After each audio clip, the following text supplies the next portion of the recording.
Section 4 lesson 1 drama चौथा भाग धडा पहिला नाटक। नमस्कार विद्यार्थी मित्र मैत्रिणींनो, या व्हिडिओत इंग्रजी नाटकाचा इतिहास थोडक्यात अभ्यासणार आहोत। चला तर। How dramatic you are is your response when a friend exaggerates or overreacts. It means you are correctly using the adjective form of the word drama. तू किती नाटक्या आहेस रे। एखादा मित्र जेव्हा वाढवून चढवून किंवा अतिप्रतिक्रिया देतो तेव्हा तुमचीही अशीच प्रतिक्रिया असते ना।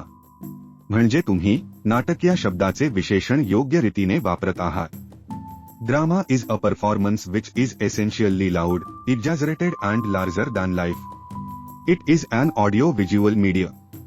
नाटक म्हणजे मूलत जोरदार, अतिरंजित आणि जीवनापेक्षा मोठे असे सादरीकरण होय। हे दृकश्राव्य, दिसणारं आणि ऐकायला येणारं माध्यम आहे। The audience sitting around, in front of, close to or in the last row of the theater should be able to hear and see the actor on stage. For example, a stage whisper is far louder than a whisper in real life. थिएटरच्या समोर, जवळ किंवा शेवटच्या रांगेत बसलेल्या प्रेक्षकांना रंगमंचावर अभिनेत्याला ऐकता आणि पाहता आले पाहिजे। उदाहरणार्थ, ख्या आयुष्यात कुजबुजण्यापेक्षा स्टेजवरचा फुसफुसाट खूप मोठा असतो। This would be an example of willing suspension of disbelief. It can be defined as a willingness to accept the unreal. हे अविश्वासाला स्थगिती देण्याची तयारी म्हणजे जाणून बुजून जे खरं नाही, जे खोटं आहे ते स्वीकारण्याची तयारीचे उदाहरण ठरेल।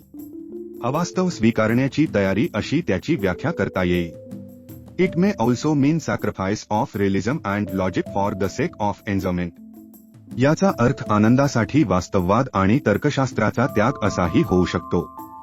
The term was coined by the poet and aesthetic philosopher Samuel T Coleridge. The term often applies to fictional works of the action, comedy, fantasy and horror genres. हा शब्द कवी आणि सौंदर्यवादी तत्वज्ञ सॅम्युएल टी कोलरिज यांनी तयार केला होता। ॲक्शन, वेगवान कथानक असलेले ज्यात हिंसा असू शकते, विनोदी, काल्पनिक आणि भयकथा शैलीच्या काल्पनिक साहित्याला हा शब्द अनेकदा लागू पडतो। It refers to the willingness of the audience to overlook the limitations of a media. एखाद्या माध्यमाच्या मर्यादांकडे दुर्लक्ष करण्याची प्रेक्षकांची तयारी असणे हा याचा संदर्भ आहे। Drama is a medium of expression whereby performers express themselves artistically. 12 हे अभिव्यक्तीचे माध्यम आहे ज्याद्वारे कलाकार स्वतःला कलात्मकरित्या व्यक्त करतात। The performance is based on a script which is in the form of dialogues, whereas a story or a novel is written in the narrative form.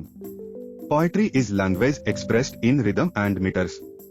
संवादाच्या स्वरूपात असलेल्या पटकथेवर हा अभिनय आधारलेला असतो, तर कथा किंवा कादंबरी कथा स्वरूपात लिहिली जाते। कविता ही लय आणि मीटरमध्ये किंवा वृत्तांमध्ये व्यक्त होणारी भाषा आहे। Drama is the specific mode of fiction represented in performance. A play, opera, mime and ballet are performed in a theater, on radio or on television. नाटक ही सादरीकरणात मांडली जाणारी कादंबरीची विशिष्ट पद्धत आहे। नाटक, ऑपेरा, संगीतमय नृत्यनाट्य, माईम, मुकनाट्य आणि बॅले, नृत्यनाट्य, थिएटरमध्ये, रेडिओवर किंवा टेलिव्हिजनवर सादर केले जातात। What is drama? नाटक म्हणजे काय? According to shorter Oxford dictionary, shorter Oxford डिक्शनरीनुसार Shorter Oxford Dictionary, Nusar. Drama is a composition in verse or prose to be acted on the stage, in which a story is related by means of dialogue and action and is represented with accompanying gesture, costume and scenery as in real life. नाटक म्हणजे रंगमंचावर साकारली जाणारी पद्य किंवा गद्यातील रचना, ज्यात कथा संवाद आणि कृतीच्या माध्यमातून निगडित असते आणि प्रत्यक्ष जीवनाप्रमाणे हावभाव, वेशभूषा आणि देखाव्यांसह मानली जाते. And according to a glossary of literary terms by M.H. Abrams आणि M.H. Abrams यांच्या वाङ्मयीन शब्दांच्या शब्दावलीनुसार, drama is a composition designed for performance in the theater in which actors take the roles of the characters, perform the indicated action and utter the written dialogue. नाटक ही रंगभूमीवरील सादरीकरणासाठी तयार केलेली रचना आहे ज्यात कलाकार पात्रांच्या भूमिका घेतात, सूचित केलेली कृती करतात आणि लिखित संवाद उच्चारतात. After studying this unit you will be able to. या युनिटचा अभ्यास केल्यानंतर आपण हे करू शकाल. Understand and identify drama as a genre of literature. Learn the definition of drama. Explain the difference between drama and other forms of literature. Explain the basic elements of drama and understand the types of drama. नाटक हा साहित्य प्रकार ओळखून आणि समजून घ्याल. नाटकाची व्याख्या जाणून घ्याल. नाटक आणि साहित्याच्या इतर प्रकारांमधील फरक समजावून सांगू शकाल. नाटकाचे मूलभूत घटक समजावून सांगू शकाल आणि नाटकाचे प्रकार समजून घ्याल. पुढील भागात आपण इंग्रजी नाटकाचा इतिहास थोडक्यात पाहणार आहोत. तुर्त धन्यवाद.